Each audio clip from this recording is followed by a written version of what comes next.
రాజాదిరాజుని చేతులను పైకి లేపి. Hallelujah, praise the Lord, hallelujah.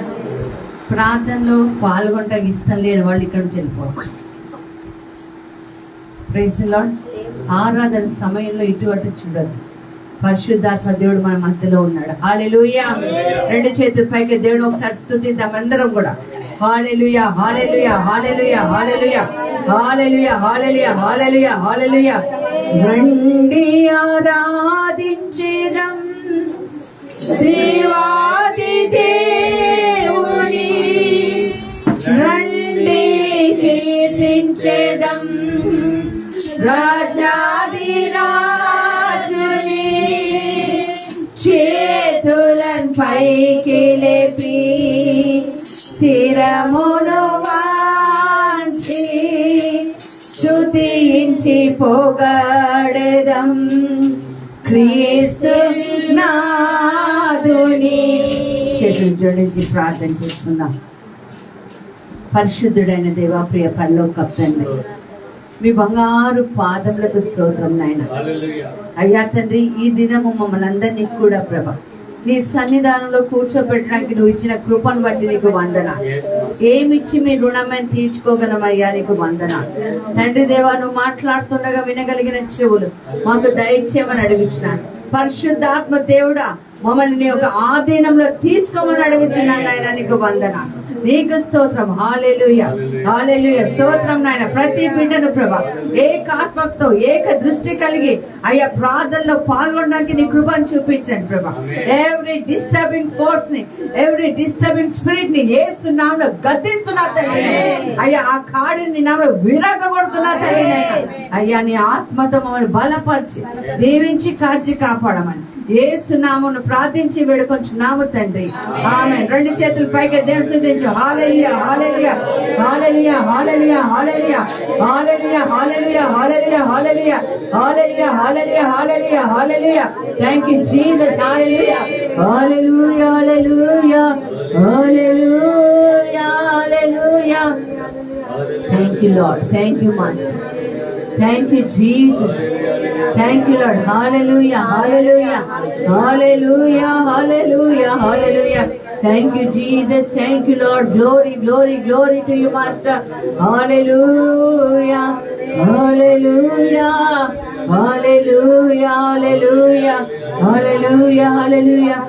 Yeriko గోడలు కూలదోయా ప్రభువును స్తుతించెదం.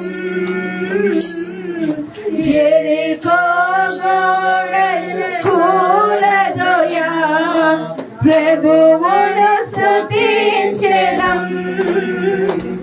ఎర్ర సముద్రము దాటుటకు ప్రభువును పొగడెదము. ఎర్ర సముద్రము దాటుటకు ప్రభువును పొగడెదము. అందరం కలిసి రండి ఆరాధించెదం దేవాది దేవుని, రండి కీర్తించెదం రాజాది రాజుని చేతులను పైకి లేపి శిరమును వాంచి స్తుతించి పొగడెదం క్రీస్తు నాదుని. ప్రతి రోగాన్ని, ప్రతి శ్రమని, ప్రతి కష్టాన్ని, ప్రతి దుఃఖాన్ని ప్రభుకి సమర్పించుకునే సమయంలో ఆరాధనలో విడుదల ఉంటది, ఆరాధనలో స్వస్థత ఉంటది, ఆరాధనలో నిత్య జీవం ఉంటది. హల్లెలూయా. నన్ను ఆరాధించు వారు ఆత్మ యందు సత్యం నుండి ఆరాధించాలన్నాడు. కళ్ళు మూసుకొని దిక్కులు చూడకుండా దేవుడి వైపు చూస్తూ ఈ వ్యాధిని, బాధని, సమస్తాన్ని ప్రభుకు సమర్పించుకొని ఈ రోజున ప్రభా నువ్వు నాతో మాట్లాడు ప్రభా. నీ జీవం గల మాటలు వినడానికి సారవంతమైన భూమి మీద పడు విత్తనం లాగా నా హృదయాన్ని మార్చు ప్రభా అని ప్రార్థన చేసుకో. హల్లెలూయా, హల్లెలూయా, హల్లెలూయా. వ్యాధులన్ బాధలను జయించుటకు ప్రభువును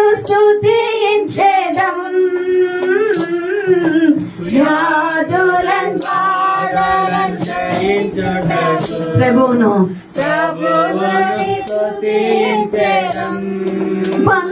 వందనములను ఛేదింప ప్రభువును పొగడెదము.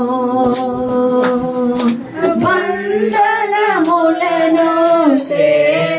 ప్రతి బంధకాలు యేసు నామములో తెగిపోరుగాక. హల్లెలూయా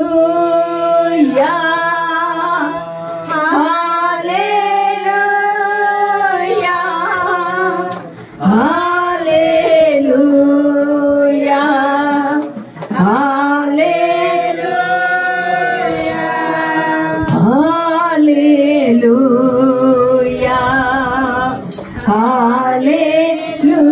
హల్లెలూయా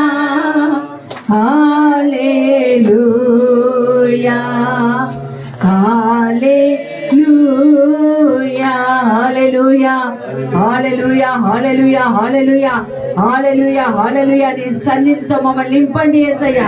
హల్లెలూయా హల్లెలూయా హల్లెలూయా. శక్తితో కాదు, బలముతో కాదు, నీ ఆత్మ కార్యములనైనా. హల్లెలూయా హల్లెలూయా హల్లెలూయా హల్లెలూయా హల్లెలూయా. స్తోత్రం స్తోత్రం స్తోత్రం తండ్రి. అయ్యా నువ్వు మాతో మాట్లాడుతుండగా వినగలిగిన చెవులు మాకు దయచేయమని యేసు నామమున ప్రార్థించి వేడుకొంచున్నాము తండ్రి. Amen amen. Praise the Lord. దయచేసి అందరు కూర్చోండి. కొద్దిసేపు వాక్యం కంటిన్యూ అయిన తర్వాత మన మధ్య బెంజమిన్ పాస్టర్ గారు ఉన్నారు. దయచేసి కూర్చోండి. Praise the Lord. హల్లెలూయా. Praise the Lord. హల్లెలూయా హల్లెలూయా. అలాగే కూర్చొని 3వ కీర్తన చదువుదాం. అందరం కలిసి కీర్తన 3 చదువుదాం. స్వామి స్టార్ట్ చేయమ్మా. కీర్తన 3 స్టార్ట్ చేయ. ప్రతి ఒక్కరు బైబిల్ తెరిచి కీర్తన 3. యూత్ బైబిల్ తీసుకొచ్చారా? నిన్నటి రోజున చెప్పాను బైబిల్ తీసుకురావాలని. Praise the Lord. హల్లెలూయా హల్లెలూయా హల్లెలూయా హల్లెలూయా. 3వ కీర్తన అందరం కూడా కలిసి చదవడానికి ప్రయత్నం చేద్దాం. చదువు. మేరీ స్టార్ట్ చేయి. యెహోవా నన్ను బాధించువారు ఎంతో విస్తరించి ఉన్నారు, నా మీదకి లేచువారు అనేకులు. దేవుని వలన అతనికి రక్షణ ఏమీ దొరకదని నన్ను గురించి చెప్పువారు అనేకులు.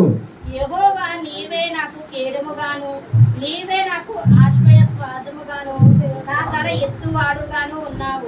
ఎలుగెత్తి నేను యెహోవాకు మొరపెట్టినప్పుడు ఆయన తన పరిశుద్ధ పర్వతము నుండి నాకు ఉత్తరం ఇచ్చెను.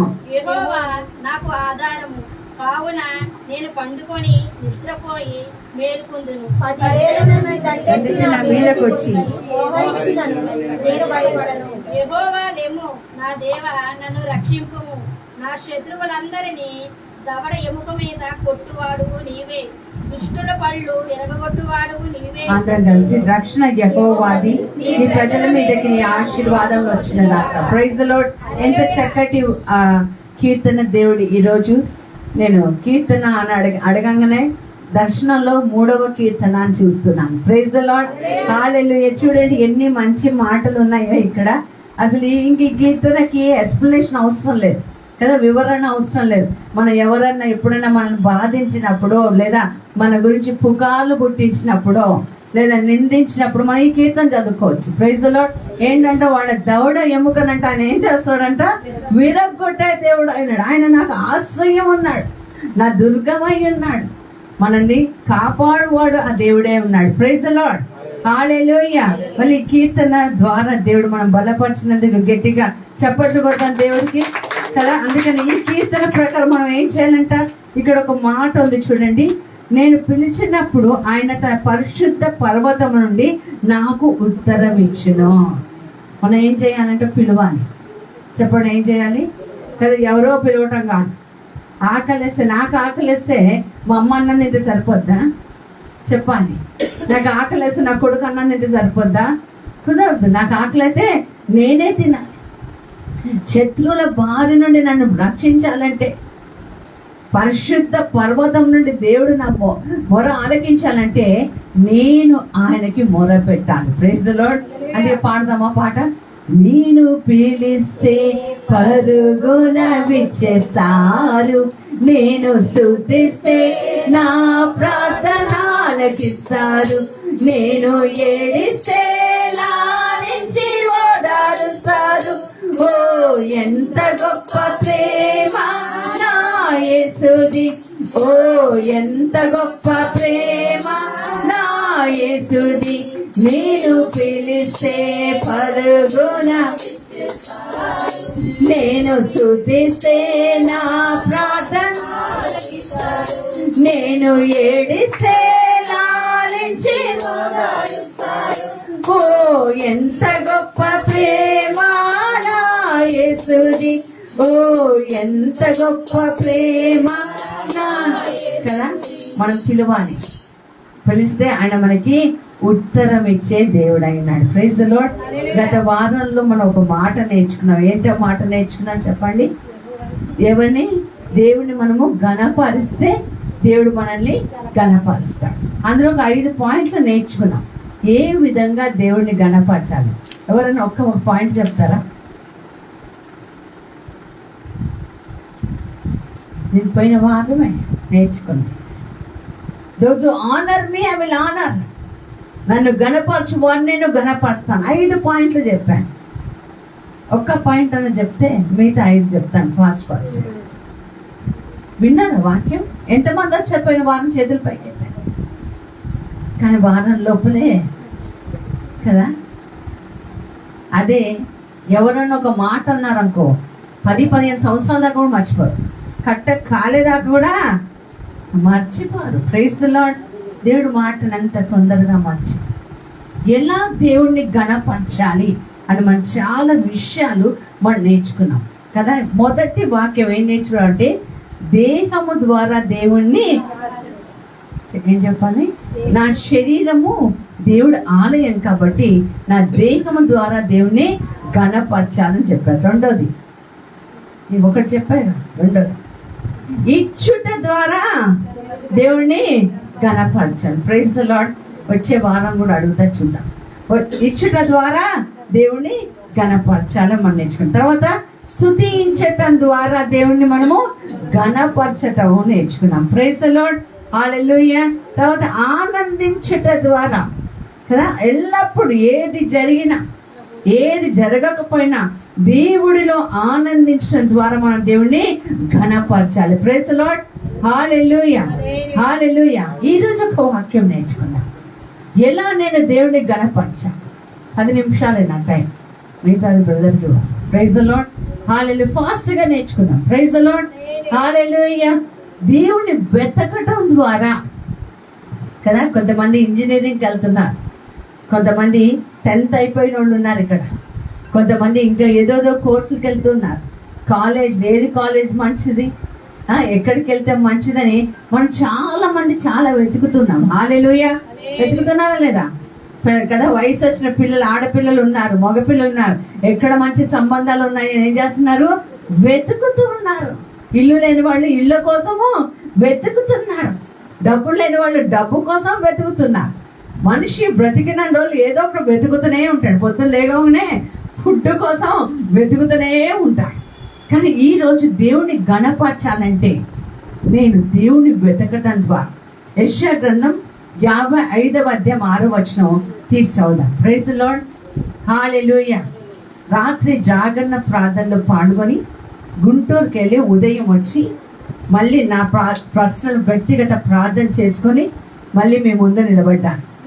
Praise the Lord. హల్లెలూయా. యెహోవా మీ కొరకు దొరుకు కాలమనందు, యెహోవా మీ కొరకు దొరుకు కాలమందు. జాగ్రత్తగా వినండి. Praise the Lord. చేతులు కాళ్ళు తర్వాత చూసుకోవచ్చు. దేవుడి వాక్యాన్ని సరిగ్గా విందాం. దేవుడి వాక్యాన్ని ఒక కాలం ఉంటుందంటండి. ఆ కాలం ఏంటంటే దేవుడిని వెతుకు కాలం. నేను లేదులే, నా దేవుడు ఎప్పుడు వెళ్తే అప్పుడు వచ్చేస్తాడు, ఆయనకి ఇంకేం పని లేదు అని అనుకోవద్దు. ఒక్కరోజు మన జీవితంలో వస్తుంది, నేను మొర పెట్టినా కూడా ఆయన వినిపించుకోలేని స్టేజ్ వస్తుందేమో. ఎందుకంటే మన అవిధేయత కావచ్చు, మన పాపం కావచ్చు, లేదా మన జీవించే విధానం కావచ్చు. హల్లెలూయా, హల్లెలూయా. చదవమ్మా గట్టిగా. యెహోవా నీ కొరకు నీకు దొరకు కాలమందున ఆయనను వెతకండి. హల్లెలూయా, హల్లెలూయా. ఆయన వెతికితే ఏమవుతాడంట? ఇర్మియా గ్రంథము 29వ అధ్యాయము 11, 12 వచనాల్లో 12వ వచనం చదువుదాం. ఇర్మియా గ్రంథం 29వ అధ్యాయం 12వ వచనం. మీరు నాకు మొరపెట్టుదరేని మీరు నాకు ప్రార్థన చేయుచు ఒత్తురేని నేను మీ మనవిని ఆలకిస్తాను. మీరు నన్ను వెతికిన జాగ్రత్తగా వినండి. మీరు నన్ను వెతికి search God to glorify him. ఆయనని ఘనపరచాలంటే నా జీవితంలో చేయాల్సింది ఏంటంటే ఆయనను వెతకాలి. వెతికిన వాళ్ళకి ఏమిటంటే బైబిల్ చెప్తుంది, పూర్ణ మనసుతోను వెతికితే నువ్వు దొరుకుతాడు. పూర్ణ మనస్సుతో నన్ను గూర్చి విచారణ చేసి. ఎక్కడ విచారణ దొరుకుతుంది? పరిశుద్ధ లేఖనాల్లో బైబిల్ చదవటం వల్ల కదా. బైబిల్ తీసుకురావటమే కష్టం కొంతమందికి, బైబిల్ తెరవటమే కష్టం కొంతమందికి, వాక్యం చదవటమే కష్టం. Praise the Lord. దేవుని ఘనపరుస్తున్నావా లేదా దేవుని ఇన్సల్ట్ చేస్తున్నావా? ఈరోజు తెలుసుకోవాలి. అవమానకరంగా దేవుని అవమానకరంగా చేస్తున్నామేమో ఈరోజు తెలుసుకోవాలి. Praise the Lord. రాత్రి జాగరణ ప్రార్థనకి వెళ్ళాం. ప్రతి ఒక్కరు ఎంతమంది వచ్చారో అందరు కూడా ప్రార్థనలో పాల్గొంటున్నారు. మోకరించమంటే మోకరిస్తున్నారు. ఆ దైవ సేవకురాలైతే నన్ను పిలిచిన దైవ సేవకులు మోకరించి వాక్యం చెప్తుంది. హల్లెలూయా, హల్లెలూయా. సింపుల్, మనలాగే మనిషి. బైబిల్ చెప్తుంది పూర్ణ మనస్సుతో. చదవమ్మా. పూర్ణ మనసుతో నన్ను గూర్చి విచారణ చేసిన ఎడల మీరు నన్ను కనుగొందరు. హల్లెలూయా. చాలా మంది చాలా విచారణలు చేస్తుంటారు, చాలా ఎంక్వైరీలు చేస్తూ ఉంటారు కదా. వాళ్ళతో ఈమె ఏం మాట్లాడిందో, ఈమె వాళ్ళతో ఏం మాట్లాడిందో, వెనకేం మాట్లాడిందో, ఇట్లాంటి ఎంక్వైరీలు చాలా చేస్తుంటారు. చెత్త, దేనికి పనికిరావు. దేవుని వెతుకు, దేవుని విచారించు. బైబిల్ చెప్తుంది ఆయనకు విచారణ, ఆయన దొరుకుతారు, ఆయన నీతో మాట్లాడతాడు. హల్లెలూయా, హల్లెలూయా. బైబిల్ చెప్తుంది నేను దేవుని ఘనపరచాలంటే ఉదయ కాలమే లేచి, ఇంకా చీకటి కొన్నప్పుడే తండ్రి దేవుని యేసు ప్రభు వెతికినట్టుగా, ప్రవక్తలు యేసయ్య సన్నిధిలో వెతికినట్టుగా ప్రతి రోజు నువ్వు దేవుణ్ణి వెతకాలి. ప్రియులారా, ప్రైజ్ ది లార్డ్, హల్లెలూయా. నీకు సమయం దొరికినప్పుడు కాదు, నువ్వు సమయం తీసుకొని దేవుణ్ణి వెతకాలి. అప్పుడు నీ జీవితం ద్వారా దేవుని నువ్వు ఘనపరుస్తావు. ప్రైజ్ ది లార్డ్, హల్లెలూయా, హల్లెలూయా. రెండవదిగా మనం చూస్తే, అంటే 7వదిగా మనం చూస్తే 5, 6, 7 చెప్తున్నా. దేవుడు ఒక వాక్యానికి లోబడితే నువ్వు దేవుని ఘనపరచవచ్చు. హల్లెలూయా. దేవుని ఎలా ఘనపరచాలి? నేను ఆయన వాక్యానికి నేనేం అవ్వాలి? లోబడిపోవాలి. ఆయన వాక్యం సత్యం, సత్యం మనల్ని స్వతంత్రుల్ని చేస్తుంది. ప్రైజ్ ది లార్డ్, హల్లెలూయా. చాలా సందర్భంలో నా దగ్గరకు వచ్చి కొంతమంది చెప్తూ ఉంటారు, ప్రార్థన చేసి చెప్పండి అక్క, ప్రార్థన చేసి చెప్పండి అమ్మా అంటూ ఉంటారు. నేను ఆ రోజుల్లో, ఈ రోజు కాదు, ఈ రోజుల్లో కొంచెం తెలివి వచ్చింది నాకు. ఆ రోజులు ఎవరైనా నన్ను ప్రార్థన చేయమంటే అంతే, ఉపవాసం ఉండి ప్రార్థనలోనే ఉండేదాన్ని. నిజంగా వాళ్ళు ప్రార్థన అడుగుతున్నారేమో అనుకుని ఉండేదాన్ని. చాలా మంది నిజంగానే అడుగుతారు. కొంతమంది ఆల్రెడీ హృదయంలో ఏం చేస్తారంటే ఒక ఇంటెన్షన్ పెట్టేసుకుంటారు. ఒకది ఉదాహరణకి ఒక అమ్మాయిని ప్రేమించేస్తుంటారు, ఒక అమ్మాయితోటి సెటిల్ అవుతూనే ఉంటారు, ఒక అమ్మాయితో ఒక అబ్బాయితోటి వాళ్ళ ఫీలింగ్స్, ఎమోషన్స్ అన్ని షేర్ చేసుకుంటూనే ఉంటారు. కానీ మళ్ళీ దేవుడు సరిగ్గా వచ్చి ప్రార్థన చేసి చెప్పండి అమ్మా చెప్పామనుకో, దేవుడు ఆ అమ్మాయిని కానీ అబ్బాయిని కానీ దేవుడు సూట్ చేయట్లేదు. నీకు ఆ అమ్మాయి నీకు పనికిరాదు, ఆ అబ్బాయి నీకు పనికిరాదు, నీకు కష్టాలు వస్తాయి, నీకు అవమానాలు వస్తాయి అంటే అక్కడి నుంచి వాళ్ళు తుర్రున పారిపోతారు. దేవుడు వాక్యానికి లోపడితే దేవుడిని కనపరచచ్చు. ఏదైనా సరే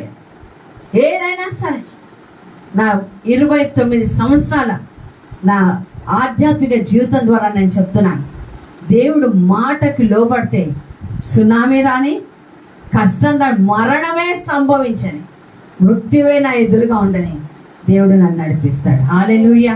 ఆయన మనల్ని చెయ్యి వదలని దేవుడు అయినాడు.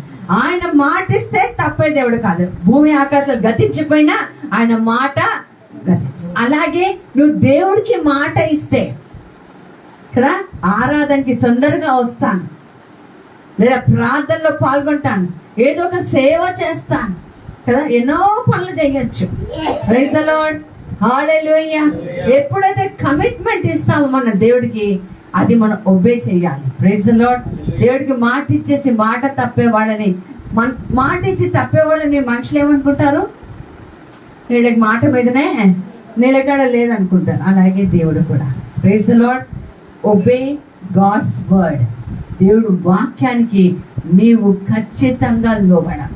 లేచి ప్రార్థన చేయంటే ప్రార్థన చెయ్యాలి, ప్రవచించమంటే ప్రవచించాలి కదా, మోకరించమంటే మోకరించాలి. Praise the Lord.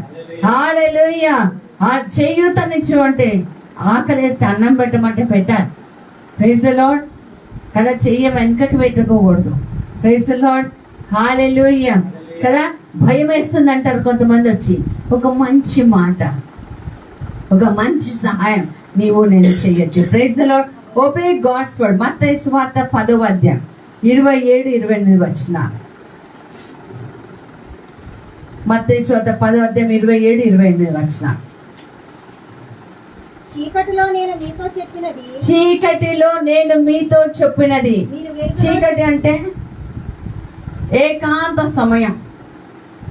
దేవుడు మాట్లాడతాడు నువ్వు టైం ఇస్తే ఆయనకి. Praise the lord. బైబిల్ చదివితే, చీకట్లో నేను మీకు చెప్పినది మీరు వెలుగులో చెయ్యుడి, మీరు వెలుగులో చెయ్యుడి, చెవులో మీకు చెప్పబడినది. చెవులో మీకు చెప్పబడిన. దేవుడు ఏం చేస్తాడంట? ఎంతమందికి చెవులు ఉన్నాయి? ఎంతమందికి చెవులలో వినపడతాయి కదా? చెవులుండి కూడా కొంతమందికి వినపడవు కదా. చెవులలో మాట్లాడతాడంట దేవుడు. చెవులలో మీకు చెప్పినది మెడ మీద ప్రకటించుడి, మేడ మీద మీరు ప్రకటించుడి. హల్లెలూయా. అప్పుడు దేవుడు నువ్వు గణపరుస్తావు. చీకట్లో, అంధకార సమయంలో, వ్యక్తిగత ప్రార్థనలు, నీ గదిలో, నీ పడక మీద నువ్వు ఉన్నప్పుడు దేవుడు నీతో చెప్పున్నది బహిరంగంగా వచ్చి మేడ మీద నువ్వు ఏం చేయాలి? ప్రకటించాలి. అదే విధేయత, అదే దేవుడిని గణపరచడం. Praise the Lord. హల్లెలూయా. 8వదిగా మనం చూస్తే, దేవునికి మొదటి స్థలం ఇస్తే దేవుడిని గణపరిచినట్టే. ఎవరికి ఇవ్వాలి మొదటి స్థలం? ఇక్కడే నాకు ఈ వాక్యం రాస్తున్నప్పుడు ఎందుకో దేవుడు నాతో మాట్లాడారు. అని ఏం చెప్పారంటే, అసలు 12ంటికి ప్రార్థన ఏంటి, 11:30కి ప్రార్థన ఏంటి కదా, మొదటి గడియ ప్రార్థన కదా.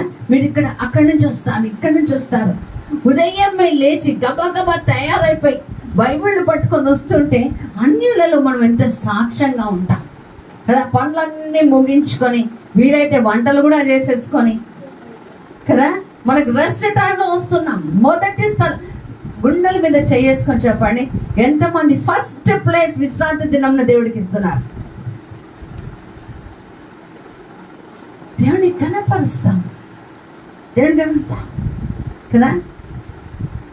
నన్ను అడగాలి మీరు వచ్చి, విశ్వాసులు, సంఘస్థులు, సంఘ కాపరిని అడగాలి, అమ్మ మేము మొదటి స్థలం ఇస్తామమ్మా, ఉదయమే ప్రార్థనకు వస్తాం. Praise the Lord. హల్లెలూయా కదా. 12ంటికి వస్తాం. Praise the Lord. హల్లెలూయా. హల్లెలూయా. మొదటి స్థలం, మొదటి కాపు, మొదటి జీతం, మొదటి గడియ, మొదటి సంతానం, మొదటిగానే రాజ్యం వెతకడం, తర్వాత అన్ని మీకు సమకూర్చబడతాయి. Praise the Lord. హల్లెలూయా. హల్లెలూయా. అంత అయిపోయిన తర్వాత ఇంగిల్ ఇస్తరాకు కదా దేవుడికి ఇచ్చేది కాదు. నీ సమయం చాలా ప్రాముఖ్యమైనది. Praise the Lord. ఆరాధనకు యోగ్యుడైన, స్తుతులకు పాత్రుడు అని ఎంత గణపరచాలి. మనకు చాలా చాలా తక్కువ ఉందమ్మా మనకి. దేవుడు ఆరాధనకి యోగ్యుడు, స్తుతులకు పాత్రుడు. అందుకే దేవుడి సన్నిధిలో ఎట్లా రావాలి? భయభక్తులతో త్వరగా రావడానికి ప్రయత్నం చేయాలి. నేను దేవుడిని గణపరచాలంటే నేను మొదటిగా దేవుడికి ఇవ్వాలి. నా పనులన్నీ ముగించుకొని నేను పరిగెత్తుకుంటూ దేవుడి సన్నిధిలోకి రావాలి. Praise the Lord. హల్లెలూయా. మత్తయి యెషయా గ్రంథం 58వ అధ్యాయం 13-14 వచనాలు ఒకసారి చదువుతా. యెషయా గ్రంథం 58, 13, 14.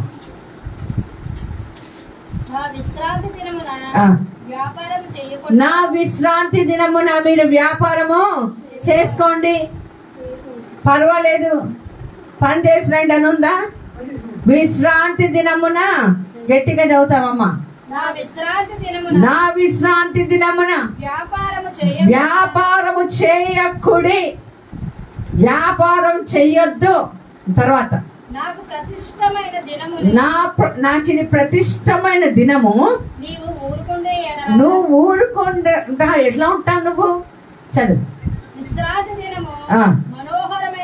మనోహరమైనదనియు యెహోవాకు ప్రతిష్ట దినమనియు ఇష్టమైన దినమనియు ఘనమైనదనియు అనుకొని దాని ఘనముగా ఘనముగా ఆచరించాలంట. ఫస్ట్ ప్లేస్ ఆరాధనకు యోగ్యుడు, స్తుతులకు పాత్రుడు, ఆపత్కాలంలో ఆదుకునే దేవుడు, విరిగి నలిగిన హృదయంలోకి చేరువుగా ఉండే దేవుడు, మరణము నుండి జీవములోకి తీసుకొచ్చిన దేవుడు, పాపులమై ఉండగా ప్రేమించిన దేవుడు, ఆ దేవుడు యొక్క ఆ విశ్రాంతి దినమును ఏం చేయాలంట? ఘనపరచాలి. ఘనపరిస్తే ఏమవుతామా? చదువు. మీకు ఇష్టమైన పనులు చేయకయు, వ్యాపారము చేయకయు, లోక వార్తలు చెప్పుకొనకయు ఉండిన ఎడల నువ్వు యెహోవా యందు ఆనందించెదవు. Praise the Lord. ఘనపరచు దేవుణ్ణి. మొదటి స్థానం కదా. పనులన్నీ చేసుకో. 6 దినాలు దేవునికి ఇచ్చా, పనులన్నీ చేసుకో. 7వ దినం దేవుడికి ఇష్టమైనది. How can I honour God? By following the Sabbath. విశ్రాంతి దినమును నేను ఖచ్చితంగా పాటించాలి. Praise the lord. 9వగా చూస్తే దేవుడి చిత్తాన్ని చేయటం ద్వారా దేవుణ్ణి మనం గణపరచవచ్చు. Praise the Lord. దేవుడి చిత్తం ఏంటి? వినాలి. దేవుడి చిత్తం ఏంటి? ఆయన ఆరాధించుకోరు వారు ఆత్మయందు సత్యమునందు ఆరాధించాలి. ఆత్మతో ఉండాలి, వాక్యంలో ఉండాలి. అదే ఆయన చిత్తం. నా చిత్తాన్ని నెరవేర్చువాడు ఆజ్ఞలను పాటించువాడు. 10 ఆజ్ఞలు తూచా తప్పకుండా పాటించాలి. ఆయన చిత్తం ఏంటో నా జీవితంలో ఏమై ఉన్నదో నేను వెతకాలి, వెతికి కనుగొనాలి. నేను చెప్తున్నాను, ఒక దైవ సేవకురాలిగా నేను చెప్తున్నాను. మనతో చెప్పకుండా మన గురించి దేవుడు వేరే వాళ్ళకి ఎవ్వరికి చెప్పాడు. ముందుగా మనతోనే డైరెక్ట్ మాట్లాడతాడు. Praise the Lord. మనతో మాట్లాడితే మనం వినకపోతే, మనం విన్నా కూడా పెడిచేవన పెడితే అప్పుడు పక్కోడని చూసుకుంటాడు. దేవుడి చిత్తం ఏంటో తెలుసా? నా బిడ్డలను ఎవరి ముందు కూడా తలదించుకునేటట్టుగా చేయడు, సిగ్గుపడనివ్వడు. ఒకరోజు ఒక చిన్న పొరపాటు చేశాను నా జీవితంలో.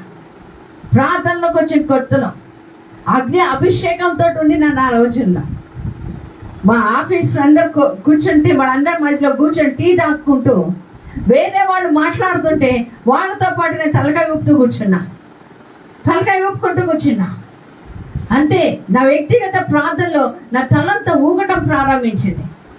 నేను ప్రభుని అడిగా, ప్రభు అక్కడే నన్ను దండించవచ్చు కదా. ఆయన ఏమన్నాడు తెలుసా? నువ్వు నా ప్రియమైన బిడ్డవు. నా చిత్తం ఏంటో తెలుసా? నిన్ను రహస్యంగా సరి చేస్తా.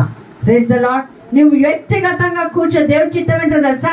నీ జీవితం బాగుపడాలంటే, నీలో ఉన్న ప్రతి సమస్తము శుభ్రపరచబడాలంటే ఆయన నిన్ను డైరెక్ట్ గా డీల్ చేస్తాడు. Praise the Lord. హల్లెలూయా. మనం వినకపోతే అప్పుడు ఎవరో ఒకరిని వాడుకుంటారు. Praise the Lord. హల్లెలూయా. ఒకరోజు ఒక పెద్ద శ్రమ వచ్చింది, ఒకరి వల్ల శ్రమ వచ్చింది. ప్రభు వాళ్ళని చాలా నిందించారు, అవమానించారు. వ్యక్తిగత ప్రార్థనలో దేవుడు నాతో చెప్తున్న మాట ఏంటంటే, ఆ పని చేయటం నాకు కూడా ఇష్టం లేదు.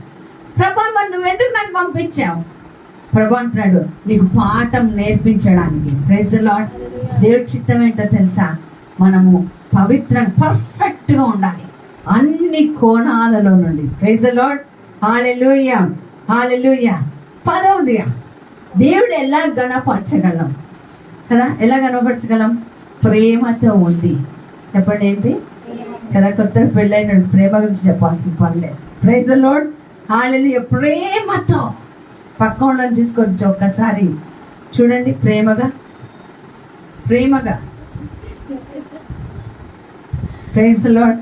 హల్లెలూయా, హల్లెలూయా కదా? కొంతమందిని చూస్తే కొంతమందికి ఎంత చిరాకో, ఎంత చీదరో కదా?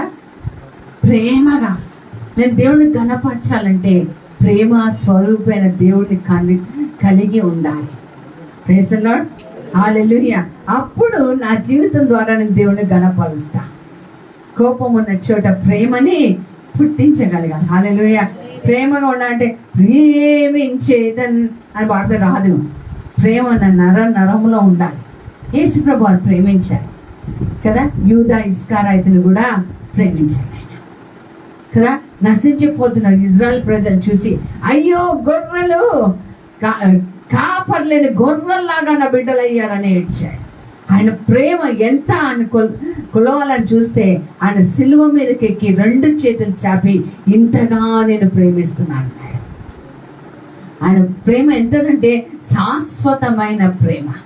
నువ్వు దేవుని గణపరచాలంటే ప్రేమతో ఉండాలి. మన జీవితంలో ప్రేమ అన్నది ఒక ఎమోషన్. Praise the Lord. ప్రేమ కలిగిన వాళ్ళు, ప్రేమతో ఉన్న వాళ్ళు, ప్రేమిస్తున్న వాళ్ళు కోపం రావడం సహజం.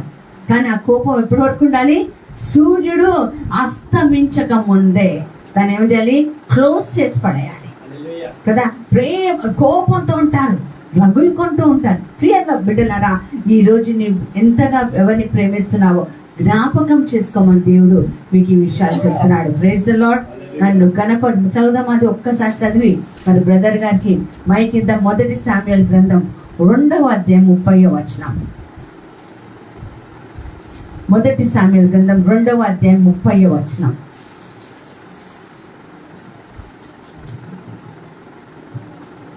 నీ ఇంటి వారును నీ పితరుని ఇంటి వారును నా సన్నిధిని యాజకత్వం జరిగించురని యెహోవా ఆజ్ఞించి ఉన్నాడు. ఇప్పుడు అది నా మనసుకు కేవలం ప్రతికూలమాయను అని ఇశ్రాయేలులో దేవుడైన యెహోవా సెలవిచ్చుచున్నాడు. కావున యెహోవాకు ఏదనగా నన్ను గణపరచు వారిని నేను గణపరచెదను, నన్ను తృణీకరించు వారిని. 10 అంశాలు మనం నేర్చుకున్నాం. దేహముతో దేవుని గణపరచాలి, ఇచ్చుట వల్ల దేవుని గణపరచాలి, ఆత్మతో జీవిస్తే అంటే పాపానికి నో చెప్పి దేవుని గణపరచాలి, దేవుడి చిత్తానికి మనం లోబడి దేవుని గణపరచాలి, దేవుని ఆనందించి దేవుని గణపరచాలి. ఇన్ని రకాలుగా అదే ఇంటికి వెళ్ళి మళ్ళీ వాక్యం వినండి. వాక్యం విని ఏ కోణాల్లో నేను దేవుని ఆరాధించలేకపోతున్నాను, గణపరచలేకపోతున్నాము. బైబిల్ చెప్తుంది, నన్ను తృణీకరించి వారిని తృణీకారమునందుదురు. మంచి చెడు, నిప్పు నీడు నీ ముందే ఉన్నాయి. తృణీకరించబడతావా లేదా గణపరచబడతావా? 2 నీ ఇష్టం. దేవుడు నిన్ను దీవించిన గాక. Praise the Lord. హల్లెలూయా. మరి మన మధ్యలో ఉన్న బెంజమిన్ బ్రదర్ గారికి మరి మైక్ ఇద్దాం. కొద్దిసేపు దేవుడు వాక్యం, దేవుడు ఈ బిడ్డ నోట్లో ఎంత ధరమంటుందా.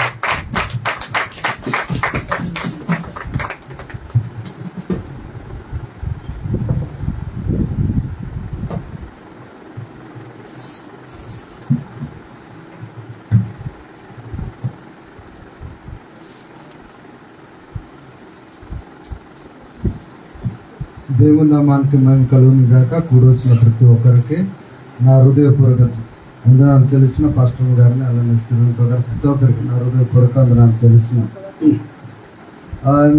మరలా నా గురించి ఏం చెప్పాల్సిన అవసరం లేదు, ఎందుకంటే ఇంతకుముందు చాలాసార్లు వచ్చాను కాబట్టి. ఇంతకుముందు వచ్చినప్పుడు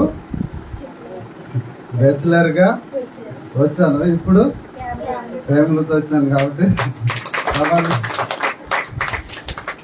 మీకు అందరికీ చాలా చాలా రుణపడి ఉన్నాను. ఎందుకంటే నా వివాహం కొరకే మీరు ప్రార్థన చేశారు. చాలా సార్ నేను ఇక్కడ వచ్చినప్పుడల్లా ప్రతి ఒక్కరు వచ్చేది అదే అడిగేది. ఎక్కువ శాతం మన అన్నగారు స్టీఫెన్ అన్నగారు అడిగారు, పెళ్ళి ఎప్పుడు చెప్పాను ఇదాకా. కానీ ప్రార్థన చేస్తారు, ప్రతి ఒక్కరు ప్రార్థన చేస్తున్న ప్రతి ఒక్కరికి నా హృదయపూర్వక వందనాలు చెల్లిస్తున్నాం. ఆ అమ్మాయి పేరు చేసుకున్నాను, నా భార్య పేరు పరిమళ, తర్వాత మిమ్మల్ని పరిచయం చేస్తాను. అయితే మనం దానికంటే ముందు వాక్యానికి వెళ్దాం. వాక్యాన్ని వెళ్ళే ముందు చిన్న ప్రార్థన చేద్దాం. ప్రార్థన చేసి వాక్యంలోకి వెళ్ళిపోదాం. కళ్ళు మూసుకుందాం, ప్రార్థన చేద్దాం. మా పరిశుద్ధమైన ప్రేమ గల తండ్రి, వందన స్తోత్రాలు చెల్లిస్తున్నాం ప్రభువా. ఏ రీతిగా ఈ దినాన ప్రభు మొదటి ఆదివారం ప్రభు నీ సన్నిధిలో కూడుకొని నిన్ను ఆరాధించి నిన్ను గణపరిచి నీ వాక్యం నేర్చుకొని ప్రభా నిన్ను స్తుతించడానికి ఇచ్చిన సమయాన్ని బట్టి వందనాలు చెల్లిస్తున్నాం. ఇప్పటి వరకు ప్రభా పాస్టర్ ద్వారా అనేక విషయాలు మాట్లాడుకుంటూ వచ్చిన దాన్ని బట్టి వందనాలు స్తోత్రాలు చెల్లిస్తున్నాం. ప్రభా నువ్వు మాకు ఇచ్చిన ఈ జీవితాన్ని నేను గణపరిచే వారం ఉండలో కన్నా ప్రభా అనేక విషయాలు 10 అంశాలు చెప్పుకుంటూ వచ్చిన దాన్ని బట్టి వందనాలు చెల్లిస్తున్నాం. మేము వినివారమే కాకుండా ప్రభు ఇన్ని వాక్యం సరిదించుకుంటూ దయచండి. ఎల్లప్పుడూ ప్రభు నేను గణపరిచే వారంగా మేము ఉండలో సాయం తెచ్చిన ప్రార్థన చేస్తున్నాం. ప్రభు ఇప్పుడు నీ వాక్యం వినబోతున్నాం. ప్రభా తోడు నడిపించిన సాయం దయచి వినగలి చూలు గురించి మంచి దయచండి. ప్రభా మా ముందులో ప్రభు వాళ్ళు ఉందో ప్రభా మేము ప్రభు నుంచి వేయక మునిపై మేము సిద్ధపడి ఉండలో సాయం తెచ్చండి, సిద్ధపరచమని ప్రభా మా చేస్తున్నాం తండ్రి. రైట్. ఈశ్వరు దేవుడు మనసులతో మాట్లాడా? దేవుడు మానవులతోనే మాట్లాడా? చెప్పాలి. మాట్లాడతాడా? ఓకే. దేవుడు ఎలా మాట్లాడతాడు? చాలా రకరకాలు ఉన్నాయి కదా. దేవుడు మాట్లాడితే కొంతమంది ఏమో వాక్యం ద్వారా మాట్లాడతారు, కొంతమంది ఏమో కళల ద్వారా మాట్లాడతారు, కొంతమంది దర్శనం ద్వారా మాట్లాడతారు, కొంతమంది సూచక క్రియల వల్ల మాట్లాడతారు. అయితే ఇప్పుడేమో మన వాక్యం ఉంది కాబట్టి వాక్యం ద్వారా దేవుడు మాట్లాడతాడు. చాలాసార్లు దేవుడు మాట్లాడుతున్నప్పుడు మనకు ఒక డౌట్ వస్తుంది. ఏంటో తెలుసా? ఇది దేవుని స్వరమా, దేవుని మాటలా కాదనేది మనలో ఏదో తెలియని సందేహం అనేది ఉంటుంది. కాబట్టి ఇంతకుముందు బైబిల్ లేనప్పుడు, అంటే పూర్వకాలంలో ఉన్న వ్యక్తులు, బైబిల్ ఇప్పుడు మనకు ఉంది కాబట్టినే దేవుడు వాక్యం ద్వారా పాస్టర్ల ద్వారా మాట్లాడుతున్నప్పుడు మనం వింటున్నాం ఇది దేవుని వాక్యం అని. బైబిల్ లేని సమయంలో దేవుడు మాట్లాడుతున్నప్పుడు వాళ్ళున్న పరిస్థితిలో వాళ్ళున్న ఏ విధంగా సందేహపడ్డారో, వాళ్ళు ఏ విధంగా ఇది దేవుని వాక్యమా కాదా, దేవుని మాట కాదా అని ఎలా నిర్ణయించుకున్నారు అనేది మనం నేర్చుకోబోతున్నాం. నేను త్వరగా ముగిస్తాను, ఎందుకంటే ప్రభుత్వాలు కూడా ఉంది కాబట్టి. హెబ్రీయుల పత్రిక 1వ అధ్యాయం 1వ వచనం చదువుతారా? హెబ్రీయుల పత్రిక 1వ అధ్యాయం 1వ వచనం. హెబ్రీయుల పత్రిక 1వ అధ్యాయము. పూర్వకాలమందు నానా సమయంలోనూ నానా విధములుగాను ప్రవక్తల ద్వారా మన పితరులతోనూ మాట్లాడిన దేవుడు. చాలు. పూర్వకాలమందు నానా సమయంలోనూ నానా విధములుగాను ప్రవక్తల ద్వారా మన పితరులతో మాట్లాడిన దేవుడు మాట్లాడేటప్పుడు ఒకే దగ్గర మాట్లాడు. దేవుడు మాట్లాడాలి అనుకున్నప్పుడు ఆయన నానా సమయంలోనూ నానా విధులుగా మాట్లాడదు.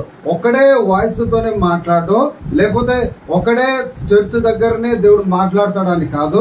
కానీ దేవుడు సందర్భానుసారాన్ని బట్టి దేవుడు ఎప్పుడు వాడుకోవాలనుకుంటాడు, ఎప్పుడు మాట్లాడాలనుకుంటాడు. దేవుడు ఎప్పుడు నీకు అవసరమని బట్టి దేవుడు మాట్లాడతాడు. కానీ ప్రతి ఒక్కరితో మాట్లాడతాడా అంటే మనం చెప్పలేము. ఎందుకంటే దేవునికి అక్కడ ఉన్న వినే వారికి వాళ్ళ దేవునితో ఉన్న సహవాసాన్ని బట్టి మనం అర్థం చేసుకోవాలి. కానీ ఇక్కడ పూర్వకాలం ముందు నానా సమయంలోనూ నానా విధములుగా మాట్లాడిన దేవుడు. ఉదాహరణకి ఎగ్జాంపుల్ మనం చూస్తాం.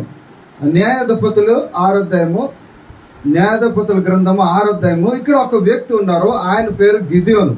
జాగ్రత్తగా గమనిస్తే ఇశ్రాయేలు ప్రజలు పదే పాపం చేస్తున్నప్పుడు దేవుడు ఏం చేశాడంటే అక్కడ మిద్యానుల చేత గాని అమోరీయుల చేత గాని అప్పగించేవారు. ఇలా అప్పగిస్తున్నప్పుడు మరలా వాళ్ళ తప్పు తెలుసుకొని మరలా ప్రార్థన చేసి దేవుడికి మొరపెట్టి ప్రభా మేము చేసింది తప్పు అని చెప్పినప్పుడు మరలా దేవుడు ఎవరో ఒకరి ద్వారా మాట్లాడి వాళ్ళందరినీ కూడా దేవుడు నడిపించేవారు. విడిపించడానికి ఎవరో ఒకరు వాడుకునేవారు. అదే రీతిగా ఇక్కడ గిదియోను కూడా అదే రీతిగా ఉన్నాడు. జాగ్రత్తగా ఇశ్రాయేలు ప్రజలు, ఇశ్రాయేలు యువ దృష్టికి ఒకడొచ్చిన చదువుతారు ముందు. ఇశ్రాయేలు యోబా దృష్టికి దోషులైనందున యోబా 7 ఏళ్ళు వారికి మిద్యానులు అప్పగించారు. 7 ఏళ్ళు అప్పగించినప్పుడు వాళ్ళందరూ బాధతో, ఆ అధ్యాయం మీరు చదువుకుని వస్తే ఎంత బాధపడతారంటే, వాళ్ళు ఏ పంట వేసినా, వాళ్ళు ఎంత మంచి సమృద్ధిగా తిందాం అనుకున్నా మిద్యానులో ఏం చేస్తారు తెలుసా? అవన్నీ నాశనం చేసేవారు. వాళ్ళు ఎంత దేవుని మీద, ఎందుకంటే దేవుని దృష్టిలో వాళ్ళు పాపం చేసి చెడుతనం చేసి దేవునికి వ్యతిరేకం ఉన్నప్పుడు దేవుడు ఏం చేశారు తెలుసా? శత్రువుల చేతిలో అప్పగించినప్పుడు వాళ్ళు ఏం చేస్తారు తెలుసా? వాళ్ళు సరే ఇక్కడైనా శత్రువుల దేశం ఉన్నాం కాబట్టి మనం హాయిగా బతుకోవచ్చు అనుకుని వాళ్ళు తినడానికి వ్యవసాయం చేసినా కూడా వాళ్ళు ఏం చేశారు తెలుసా? శత్రువులు నాశనం చేసుకుంటూ వచ్చారు. అదే రీతిగా వాళ్ళు మొర్రపెట్టి ప్రార్థన చేసిన, ప్రభా మేము తప్పు చేశాము, సాయం చేయని చెప్పినప్పుడు దేవుడు ఏం చేశాడు తెలుసా? ఎవరు వాడుకోవాలనే ఉద్దేశంతో కలిగి ఉన్నప్పుడు అక్కడ ఒక వ్యక్తి కనిపిస్తాడు. ఆ వ్యక్తి పేరు ఏంటంటే గిదెయోను. మీరు 11 నుంచి 22 వచనాల వరకు మీరు చదివితే అక్కడ జరిగిన సంఘటన. అప్పుడు గిదెయోను అక్కడ పని చేస్తున్నప్పుడు దేవుడు వచ్చి, దేవుని దూతగా వచ్చి అక్కడ మాట్లాడుతున్నట్టు మనం చూస్తాం. మాట్లాడుతున్నప్పుడు అక్కడ గిదెయోను ఏం చేయలేస్తుంది తెలుసా? దేవుడు ఏమంటాడంటే, అయ్యా నా ప్రజల్ని విడిపించడానికి నువ్వే సమర్థుడవు, నువ్వు వెళ్ళు విడిపించు, నేను నీతో ఉంటాను, నేను నీకు తోడే ఉంటాను, నువ్వు ఒక్క మనిషి హతం చేసినట్లు అందరిని కూడా నువ్వు వాళ్ళ చేతుల నుంచి విడిపించు అంటే గిదెయోను ఏమంటాడు తెలుసా? నా వల్ల ఎక్కడైతుంది, నా వల్ల ఎట్లయితాయి, నేను చేయలేను. సరే నువ్వే దేవుడు, నువ్వే నిజంగా నాతో మాట్లాడుతున్నావు, నాకే ఏంటి ప్రూఫ్ అని అడుగుతున్నప్పుడు కింద వచ్చిన చదువుతారు 17 వచ్చిన ముందు 10 నుంచి చదవండి. అతడు చిత్తము నాయలేని వాడా, దేని సాయం చేత నేను ఇశ్రాయేలును రక్షింపగలను? నా కుటుంబ మనుష్య గోత్రములో ఎన్నిక లేనిది, నా పితరుల కుటుంబంలో నేను కనిష్ఠుడనే ఉన్నాను ఆయనతో చెప్పాను. అందుకు యెహోవా ఆయననేమి, నేను నీకు తోడై ఉన్నందున గనుక ఒకే మనసుని హతం చేసినట్లు మిద్యానులు నీవు హతం చేయదువని సెలవిచ్చాను. అప్పుడు ఆయన ఏమన్నాడు? దేవుడు, నువ్వు ఒక అతను హతం చేసినట్లు మిద్యానీయులు అందరూ కూడా హతం చేసి నా ప్రజల్ని కాపాడమంటే మరి ఏమనుకుంటాం? సరే దేవుని మాట అనుకుని ఆయన బయలుదేరి వెళ్ళాడా? వెళ్ళలేదు. ఆయన అనుకున్నాడు ఇది దేవుని మాట కాదా, ఈ దేవుడే నాతో మాట్లాడుతున్నదా కాదా ఆయన ఆలోచించి ఏం చేశాడు తెలుసా? కింద అంటాడు, అందుకు అతడు, నా ఎడల నీకు కటాక్షం కలిగిన ఎడల నాతో మాట్లాడుతున్నవాడు నీవే అని నేను తెలుసుకున్నట్లు ఒక సూచన కనపరచు. నానా విధంలో నానా సమయంలో మాట్లాడుతున్నాడు. ఇక్కడ ఒక సూచన ద్వారా దేవుణ్ణి కన్ఫర్మ్ చేస్తున్నాడు. ఈ మాటలు దేవుడు నాతో నిజంగా మాట్లాడితే మాటలా ఆయన ఏమంటాడు తెలుసా? నువ్వు నా మీద కటాక్షం ఉంటే నేను ఒక సూచన కనపరచు, నాకు ఒక సూచన కావాలి, ఒక సుబెట్టు, ఇది నిజంగా దేవుడు నాతో మాట్లాడుతున్నాడు, నేను ఒక నిశ్చయించుకుంటానని ఆయన ఒక ఉద్దేశం కలిగి ఇక్కడ అడుగుతున్న తర్వాత జరిగిన కింద 18 వచనం, నేను నీ యొద్దకు వచ్చి నా అర్పణను బయటకు తెచ్చి నీ సన్నిధి దానిని పెట్టు వరకు ఇక్కడ నుండి వెళ్ళకము అని వేడుకొనగా ఆయన నీవు తిరిగి వచ్చే వరకు నేను ఇక్కడ ఉండేదనను. అప్పుడు గిద్యోను లోపలికి పోయి ఒక మేక పిల్లను తూమెడు పిండితో పొంగని భక్ష్యములను సిద్ధపరిచి ఆ మాంసమును గంపములో ఉంచి అది పడిన నీళ్లకు కుండలో పోసి ఆయన కొరకు ఆ మాసిక వృక్షం క్రింద దానిని తీసుకుని వచ్చి దగ్గర ఉంచగా దేవుని దూత ఆ మాంసం పొంగని వృక్షములో పట్టుకొని రాతి మీద పెట్టి నీళ్లు పోయమని అతను చెప్పారు. అతడు అలా చేయగా యెహోవా దూత తన చేతినున్న కర్రను చాపి దాని కోనతో ఆ మాంసమును ఆ పొంగని వృక్షమును ముట్టినప్పుడు అగ్ని ఆ రాతి నుండి వెడలి ఆ మాంసం పొంగని వృక్షమును కాల్చివేసెను. అంతటా యెహోవా దూత అతనికి అదృశ్యం. ఒక సూచక క్రియలు అడుగుతున్నాడు, ఒక సూచన అడుగుతున్నాడు. ప్రభా నువ్వు నిజంగా నాతో మాట్లాడవాడు నువ్వే అని నేను తెలుసుకోవడానికి ఒక సూచన ఇస్తా. నేను ఇక్కడ ఇవన్నీ దాని వల్ల సంబంధించి నేను ఇక్కడ పెడతాను, ఇవన్నీ కాల్చి తినేసి ఇవన్నీ కాల్చినట్లయితే నిజంగా దేవుడు నాతో మాట్లాడుతున్నాడు అని నేను ఒక నిర్ణయానికి వస్తాను చెప్పినప్పుడు అక్కడ అదే జరిగింది. అదే జరిగిన తర్వాత ఆ కింద ఏమంటాడు తెలుసు? గిద్యోను ఆయనను యెహోవా దూతాన్ని తెలుసుకొని, ఆహా నా ఏలిన వాడ యెహోవా ఇందుకే కదా నేను ముఖాముఖిగా యెహోవా దూతను చూచితిని అని. అప్పుడు యెహోవా నీకు సమాధానము, భయపడకము, నీకు సావు అని అతనితో చెల్లించు. అప్పుడు అనుకున్నాడు ఇది ఎవరితోనే కాదు, ఇది సాతాను మాటలైతే కాదు, సాతాను ఇంత గొప్ప క్రియలు చేయలేడు, సాతాను ఇంత సూచక క్రియలు చేయలేడు, ఇది నిజంగా దేవుడే చేసిన క్రియ అని అర్థం చేసుకుని ఏమంటున్నాడు తెలుసా, నేను ముఖాముఖిగా దేవుడు చూశాను, నేను చనిపోతానేమో అన్నప్పుడు దేవుడు ఏమంటాడు తెలుసా, నువ్వు సావు నీకు సమాధానం కలుగును గాక అని చెప్పి కొన్ని మాటలు చెప్పిన తర్వాత అక్కడ జరిగిన సంఘటన ఏంటి తెలుసా, తన ఇంటికి వెళ్ళి వాళ్ళ తల్లిదండ్రులు వాళ్ళ ఇశ్రాయేలు ప్రజలు చేసిన విగ్రహాలు అన్నిటి పగలగొట్టమంటే ఈయన వెళ్ళి ఒక 10 మంది తీసుకెళ్లి అవన్నీ కూడా బలిపీఠం అన్ని పగలగొట్టేశారు. పగలగొట్టిన తర్వాత ఆయనకు ఇశ్రాయేలు ప్రజలు రక్షించడానికి వెళ్ళక మున్పు మరలా ఒక డౌట్ వస్తుంది. ఇవన్నీ చేస్తున్నా కదా, ఇప్పుడు దేవుడే నాతో మాట్లాడిన దేవుడా నేను నిర్ణయించుకున్నాను, ఇప్పుడు మరలా నిజమా కాదా అని ఒక అవిశ్వాసం ఆయన ఉన్నప్పుడు ఏమంటాడు తెలుసా, 38 వచ్చిన రండి, 38 వచ్చినప్పుడు ఏమంటాడు తెలుసా, అప్పుడు గిదెయోను నీవు సెలవు ఇచ్చినట్లు నా చేతి ఇశ్రాయేలును రక్షింపను ఉద్దేశించిన ఎడల నేను కళ్ళుమన గొర్రె బుచ్చు ఉంచిన తర్వాత నేలంతయు ఆరి ఉండగా ఆ గొర్రె బుచ్చు మీద మాత్రమే మంచు పడిన ఎడల సెలవిచ్చినట్లు ఇశ్రాయేలును నా మూలముగా రక్షించదమని నేను నిశ్చయించుకుందానని దేవునితో ఏమంటాడు తెలుసా, ప్రభువా నువ్వు నా ద్వారా ఇశ్రాయేలు ప్రజలు రక్షించాలనుకుంటున్నావు కరెక్టే, నేను వెళ్ళి రక్షిస్తానంటే నేను నమ్మకం ఉండాలంటే నిజంగా నువ్వు నాతో మాట్లాడుతున్నావు, వాగ్దానం చేస్తున్నావు, ప్రామిస్ చేస్తున్నావు అని నిజంగా నేను తెలుసుకోవాలంటే ఒక సూచక క్రియ మళ్ళా అడుగుతున్నాను చెప్పి ఏమంటాడు తెలుసా, ఒక గొర్రె బొచ్చని తీసుకొస్తా, ఒక భూమి మీద పెడతా, దానికి మాత్రం ఏముండాలి, గొర్రె బొచ్చు మాత్రమే మంచు ఉండాలి, మిగతాది కూడా ఏముండాలి, పొడి ఉండాలి. తర్వాత ఇంకో కింద వచ్చిన కూడా ఏమంటాడు తెలుసా, అలాగున్న జరిగాను అతడు ప్రొద్దుట లేచి ఆ బొచ్చును పిడిచి నీళ్లతో పాత్ర నిండు వరకు ఆ బొచ్చు నుండి మంచు పిండెను. అప్పుడు గిదెయోను నీ కోపం నా మీద మండనీకము, ఇంకొక మారే ఆ బొచ్చు చేత శోధింప సెలవు, నేలంతటి మీద మంచు పడి ఉండగా ఆ బొచ్చు మాత్రమే పొడిగా ఉండనిమ్మని దేవునితో అనగా ఆ రాత్రి దేవుడు అలాగను చేసెను, నేలంతటి మీద మంచు పడినను ఆ బొచ్చు మాత్రం పొడిగా. మొట్టమొదటి ఏమంటాడు తెలుసా, నేను ఈ బొచ్చు మీద ఉంచుతాను, అక్కడ మాత్రం మంచు పడాలి, చుట్టూ ప్రాంతం అంతా కూడా పొడిగా ఉండాలి. తెల్లారు వచ్చేసరికి చూసేసరికి ఆ బొచ్చు పిండుతున్నప్పుడు నీళ్ళంతా బకెట్ నిండా నీళ్ళు వచ్చినాయి. అప్పుడు కూడా నమ్మకం కుదరలేదు, ఇది దేవుడు కాదా, ఇంకొకసారి అడుగుదాం అని చెప్పి ఏమంటాడు తెలుసా, ప్రభా నువ్వు నా మీద కోపం రాకుండా ఒక్క మాట ఇంకొకసారి రిక్వెస్ట్ అడుగుతున్నా, ఇప్పుడు ఆ భూమి ఎంతో మంచి ఉండాలి, ఆ బొచ్చు మాత్రమే పొడిగా ఉండాలి. మరలా దేవుడు శరీర బాబు వెళ్ళు, నువ్వు ఏది అనుకుంటా అదే అని మరల తెల్లారి నైట్ అంతా ఉండి తెల్లారు చూస్తే మొత్తం మంచు పడింది, అక్కడ మాత్రమే. మన దేవుడు ఎంత మంచివాడు తెలుసా, ఎవరైనా దేవుడు అడిగితే మన ప్రభా ఇంకొకసారి నువ్వేనా అని అడిగితే ఖచ్చితంగా నేనేరా బాబు అంటాడు. ఎందుకంటే ఆయన 10 సార్లు నువ్వు అడిగినా నీ డౌట్ ఎన్ని ఉన్నా ఖచ్చితంగా ఆయన సాయం చేస్తాడు, మాట్లాడతాడు. కొందరులో నేనే దేవుడిని నువ్వు నమ్మకం లేదా, అయితే నువ్వు వెళ్ళిపో అన్నాడు. దేవుడు నిన్ను నా మీద నమ్మకం ఉంచుతలేవు, నువ్వు నన్ను నమ్మతలేవు కాబట్టి నువ్వు ఇక్కడి నుంచి వెళ్ళిపో, నువ్వు యోగ్యుడు కాదు, నీ పనికిరావు అన్నాడు దేవుడు.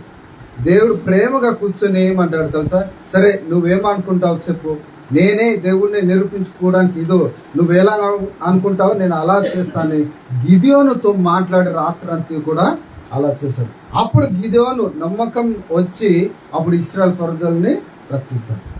ఎందుకు ఈ మాట చెప్తున్నా తెలుసా, చాలా సార్లు దేవుడు మనతో మాట్లాడడానికి ఇష్టపడతాడు, దేవుడు మాట్లాడతాడు చాలా సార్లు కూడా, కానీ ప్రభులు ఏంటి తెలుసా, మనం దేవుని మాటలా కాదని మనము అర్థం చేసుకోలేము. ఒకటి. రెండో ఏంటి తెలుసా, సర్లే ఎవరో దేవుడు దేవుడు మాట్లాడుతున్నప్పుడు నానా సమయంలో నానా విధాలుగా మాట్లాడుతున్నప్పుడు ఒక్కొక్కసారి దేవుని వాక్యం ద్వారా మాట్లాడతారు. ఇక్కడ పుల్పిట్ దగ్గర నిలబడి దేవుని వాక్యం బోధిస్తున్నప్పుడు ప్రతి ఒక్కరికి మనము ఏమనాలి తెలుసా, దేవుడు నాతో మాట్లాడాలి అని ఎప్పుడైతే సిద్ధపడి వస్తామో దేవుడు ఖచ్చితంగా మనతో మాట్లాడతాడు. మనం మాట్లాడుతున్నప్పుడు మనం ఏమనుకోలేదు తెలుసా, ఇది పాస్టర్లు చెప్పారో లేకపోతే పాస్టర్ మాట్లాడుతున్నారు అని మనము ఈజీగా తీసుకోకూడదు. ఇది దేవుడు ఆమె ద్వారా లేకపోతే ఆయన ద్వారా నాతో మాట్లాడుతున్నాడు అని మనం గ్రహించి విశ్వాసం ఉంచినప్పుడే ఖచ్చితంగా దేవుడు గొప్ప కార్యాలు మన పట్ల జరిగిస్తాడు. కానీ చాలాసార్లు ఏమనుకుంటారు తెలుసా, ఎప్పుడు ముగిస్తారు వాక్యము అనిపిస్తారు, లేకపోతే చెప్పవలే మీరు చెప్తే మేము వినాలి, ఆ విధంగా మనం ఏం చేస్తాం తెలుసా, జాలీగా ఈజీగా తీసుకుంటాం. కానీ దేవుని వాక్యాన్ని మాట్లాడుతున్నప్పుడు మనం వినాలి. నా జీవితంలో కూడా నేను దేవుని సేవకు రాక మునుపు దేవుడు 2007 ఆ టైంలో దేవుడు నాతో దేవుడు ఎలా మాట్లాడతాడంటే, ఎక్కువసార్లు నేను గ్రహించింది, నేను అనుభవించింది ఏంటంటే కళ ద్వారా దేవుడు మాట్లాడతాడు. నేను కళ ద్వారా మేము అందరం ఒక దగ్గర మా బ్యాచిలర్గా ఉన్నప్పుడు అందరూ ఒక రూమ్ లో పడుకున్నాం, ఒక 10 మంది పడుకుంటే దేవుడు రాత్రి కళ ద్వారా నాతో మాట్లాడాడు. ఎలా మాట్లాడాడంటే, నా జీవితం నేను ఇలా ఉండేవాడిని కాదు. ఒకప్పుడు పులిపిరులు మొత్తం ఉండేది, చేతులు కానీ కాళ్ళు కానీ. ఎవరు నా దగ్గర వచ్చేవారు కాదు, ఎవరు ఫ్రెండ్స్ లేరు, మా ఇంట్లో కూడా అందరికీ దూరంగా ఉండేవాడిని. అలాంటి పరిస్థితుల్లో నాకు ఎవరు లేరు, నాతో ఏంటి అస్సలు 13 సంవత్సరాల వరకు ఎవ్వరు నాతో ఫ్రెండ్షిప్ చేయలేదు, నాకు తెలివి కూడా లేదు. అసలు ఏది తప్పు ఏది రైట్ తెలియలేదు. ఒకవేళ స్కూల్కి వెళ్ళాలనుకో నా పక్కన చుట్టూ ఎవరు కూర్చోవాను కాదు, ఎందుకంటే ఈ చేతులు కాలు మొత్తం నేను ఉండేది. ఆ పెయింట్ వేసుకుని స్కూల్కి వెళ్తే పక్కన కూడా ఎవ్వరూ కూర్చోవేవారు కాదు, ఎందుకంటే ఒకవేళ పక్కన కూర్చొని మాకు కూడా అంటుకుంటుంది అని భయం. అలాంటి పరిస్థితుల్లో ఎంత నరకం అనిపించంటే, ఆ పరిస్థితుల్లో నేను అనుకున్నా ఏదో అయిందిలే ఏదో అనుకునే ఉన్నా. కానీ ఎప్పుడైతే దేవుడు నన్ను దర్శించాడో, ఒకసారి అన్ని ఉన్నప్పుడు ఒకసారి స్నానానికి వెళ్ళి నీటిలో మునిగి బయటకు వచ్చేసరికి ఒక్కడు కూడా లేదు, మొత్తం మాయమైపోయినాయి. చూస్తే ఏమైందో తెలియదు, ఒక్కడు కూడా లేదు. ఇంటికి వచ్చి మా నాన్న చెప్పా, డాడీ ఏమైందో తెలియదు అంటే, ఏం జరిగింది ఎందుకంటే దానికన్నా ముందు కొంతమంది మా ఊళ్ళో ఏం చేసేటోళ్ళు తెలుసా, ఇది పోవాలంటే అన్ని రకాల ప్రయత్నం చేస్తారు. కొందరు కోసి బ్లేడ్ పెట్టి ఉప్పు వేసేటోళ్ళు, కొందరేమో ఆవు ఇంటికలు ఉంటాయి కదా, రాత్రి అంటే ఆ పెద్దది ఉన్నది ఆ పులిపేరులో కట్టేటోళ్ళు, కడితే అది ఒక్కటి పోయింది అనుకో మిగతా చిన్నవన్నీ పోతాయి అనుకున్నారు, కానీ ఎక్కువ అయ్యేది. అలాంటి పరిస్థితుల్లో దేవుడు గొప్ప కార్యం చేసిన తర్వాత నా మైండ్లో ఒకటి అనుకున్నా, ఇది ఎలా జరిగింది అనుకుంటూ ఒకడు ఉండిపోయినా, కానీ దేవుడు చేశాడు అనేది అప్పుడు నాకు తెలియలేదు. ఎప్పుడైతే హైదరాబాద్ వచ్చిన తర్వాత 2007-2008 ఆ టైంలో రాత్రి పడుకున్నప్పుడు దేవుడు కళ ద్వారా నాతో మాట్లాడాడు. ఎలా మాట్లాడాడంటే, నేను పడుకున్నాము, అందరం కళ ఎట్లా వచ్చిందంటే, అందరూ నేను ఒక్కడిని పరిగెట్టుకుంటూ వెళ్తున్నారు, రోడ్డు మీద వెళ్తున్నప్పుడు అంత సైన్యం అంతా కూడా నా వెనకాల వెంటబడి వచ్చేవారు. అరే పట్టుకుంటారా అబ్బాయి అంటే వాళ్ళు నన్ను పట్టుకోవడానికి ట్రై చేస్తే నేను ఎవరు దొరకలేదు, పారిపోయా. తర్వాత ఏమన్నాడంటే అక్కడ రాజు అన్నాడు, అరే మీకు ఆయన ఎలా పట్టుకోవాలి నాకు తెలుసు, మీరు ఆగండి, నేను ఎలాగైనా పట్టుకుంటా అని చెప్తే, ఆ టైంలో నేను సరే వెనక చూస్తే ఎవరు లేరు కదా, వస్తలేరు అని నేను నడుచుకుంటూ వెళ్తున్నప్పుడు ఎవరో పిలిచినట్టుగా నా పేరు బెంజమిన్ పిలిస్తే, నేను ఫస్ట్ సారి పిలిచారు తిరిగి చూస్తే ఎవరు లేరు. 2వ సారి పిలిచారు, అప్పుడు కూడా వెళ్ళిపోయి. ఇంకోసారి పిలిస్తే ఒక అతను అరే నిన్ను పిలుస్తున్నారు అని చెప్తే వెనక్కి తిరిగి చూస్తే అందరూ సైన్యం వచ్చి నన్ను పట్టుకుని వెళ్ళిన తర్వాత రాజు దగ్గర నిలబెట్టారు. సైన్యం నా చుట్టూ ఉన్నారు, రాజు పైన ఉన్నారు చైర్ మీద. ఆయన దిగి ఏమ్రా ఎందుకు పరిగెడుతున్నా అంటే ఏం సమాధానం చెప్పలేదు.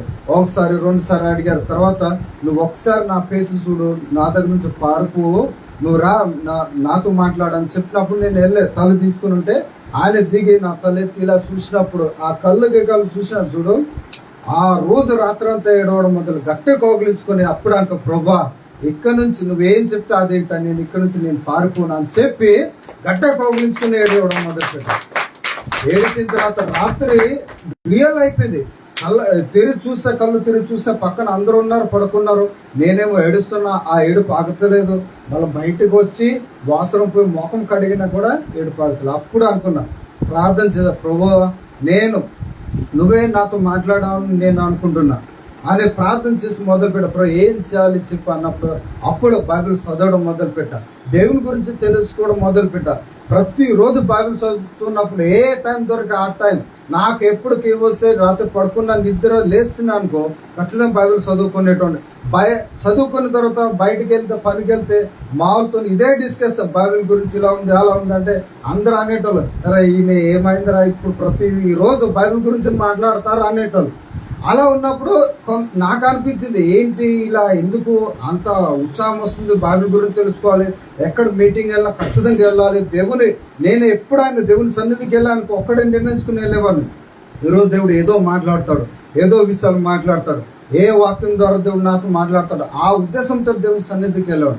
ఎప్పుడైతే దేవుడు ఆ విధంగా నాతో మాట్లాడుకుంటూ వెళ్ళిన తర్వాత దేవుడు నాతో మాట్లాడడం, సావాసం కలిగి ఉన్నప్పుడు దేవుడు నాతో మాట్లాడి మొదలు పెట్టాడు. అలా ఉన్నప్పుడు దేవుడు ఒకసారి పరేడ్ గ్రౌండ్ దగ్గర మీటింగ్ జరిగింది. మీటింగ్ జరుగుతున్నప్పుడు పాల్ దినకరంది అప్పుడు జరుగుతున్నప్పుడు అందరూ అంత లక్ష మందిలో మేము మధ్యన ఉంటే ఎవరో ఒకరు వచ్చి నాకు టచ్ చేసినట్టే అనిపించింది. అంటే దేవుని పరిచర్యలో ఎవరైనా రావాలనుకున్న వారు ఎవరైనా ఉంటే చేతులు లేపండి అంటే అందరు చేతులు లేపారు. అలా అందరు లేపితే నా పక్కన వాళ్ళు కూడా లేపారు. కానీ ఎవరు నాకు వచ్చి టచ్ చేశారు, నాకు గుర్తులేదు. టచ్ చేసిన తర్వాత వెళ్ళిపోయారు. నాకు అనిపించింది ఇది ఎందుకు జరిగింది ఏంటి, ఒకవేళ దేవుని పిలుపు ఉంటే దేవుడు నిజంగా నాతో మాట్లాడితే దేవుని పరిచర్యలో దేవుడు పిలిస్తే ఖచ్చితంగా పరిచర్యలోకి వస్తా అనుకున్నాను. 2010 నుంచి 2015 వరకు ఏం సపోర్ట్ లేదు. నా ప్రయత్నం నేను చేశా. ఏంటి ప్రభువు అప్పుడే అనుకున్నాడు, వాగ్దానం ఇచ్చాడు, ఇప్పుడేంటి లేదు అనుకుంటూ ప్రార్థన చేసుకుంటూ వచ్చా. కానీ లేదు, 2010 ఓఎంకి జాయిన్ అవ్వాలి, ఎందుకంటే ఓఎం చర్చికి వెళ్ళేవారు కాబట్టి ఓఎంలోనే పరిచయం చేయాలి, బైబిల్ కాలేజ్ వెళ్ళాలి అని ఉద్దేశం కలుగున్నా ఎంతమంది అడిగినా కుదరదు అన్నారు.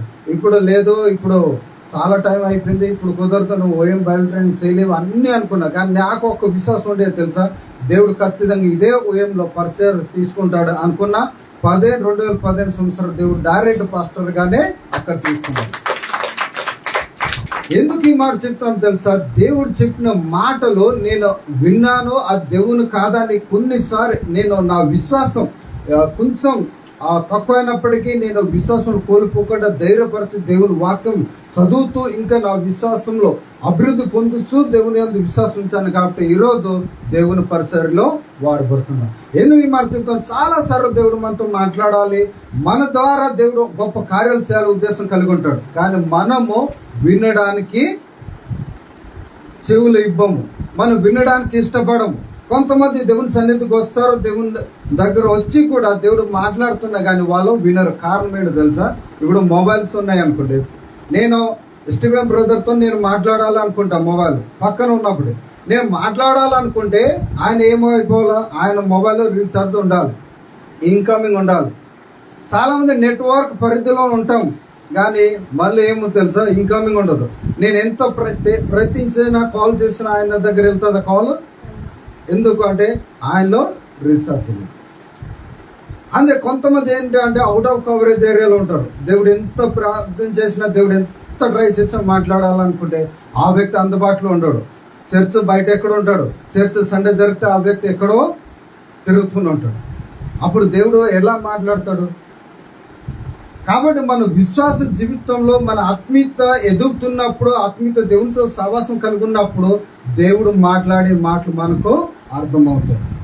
అప్పుడు దేవుడు గొప్ప కార్యాలు చేశాడు. ఇక్కడ దేవుడు గిదోని విషయాలు చూసినప్పుడు దేవుడు మాట్లాడడానికి కారణము ఎంత ప్లాన్ చేశాడంటే, ఇశ్రాయేలు ప్రజలను రక్షించడానికి గిదోను దేవుడు వాడుకోవాలనుకున్నప్పుడు గిదోను అందుబాటులో ఉన్నాడు. అందుబాటులో ఉన్నప్పటికీ విశ్వాసం తక్కువైనప్పటికీ కూడా దేవునికి అడిగాడు, ప్రభా నాకు ఒక సూచన కనపరచు, ఒక సూచన నాకు దయచే, నువ్వే నిజంగా నాతో మాట్లాడుతున్న దేవుడు అని నాకు తెలుసుకోవడానికి ఒక సూచక క్రియలు చేయమంటే దేవుడు గొప్ప కార్యాలు సూచక క్రియల ద్వారా గిదోన్ని వాడుకున్నాడు. ఈరోజు దేవుని వాక్యం మనము దేవుడు మనతో మాట్లాడాలనుకుంటాడు. ఆ స్వరం దేవునిదో కాదా అని మీరు పరీక్షించుకొని దేవుని మరలా అడగవచ్చు. దేవుడు ఖచ్చితంగా మాట్లాడతాడు, సాయం చేస్తాడు. ఎందుకు తెలుసా, మీ వలన దేవుడు గొప్ప కార్యాలు చేయడానికి ఆయన ఉద్దేశం కలిగి ఉన్నాడు. కాబట్టి ఈ వాక్యం విన్న మనము ఎల్లప్పుడూ దేవుని వాక్యం, దేవుని సన్నిధిలో మనం ఎలా ఉండాలి, ఆత్మీయత విషయంలో అభివృద్ధి కలిగి ఉండాలి. మనము దేవునికి నెట్వర్క్ బయట ఉంటే దేవుడు మాట్లాడాలనుకుంటే మనము వినలేము. కాబట్టి ప్రతి ఒక్కరు దేవుని నెట్వర్క్లో ఉండాలని ఈ వాక్యం దేవుడు దీవించి ఆశీర్వాదించిన గాక. ప్రార్థన చేద్దాం, మనం సిద్ధపడతాం. ప్రభుత్వాలు ఉంది కాబట్టి అమ్మా అయ్యా, దేవుని నమ్ముకుని ఎన్ని సంవత్సరాలు అయిందో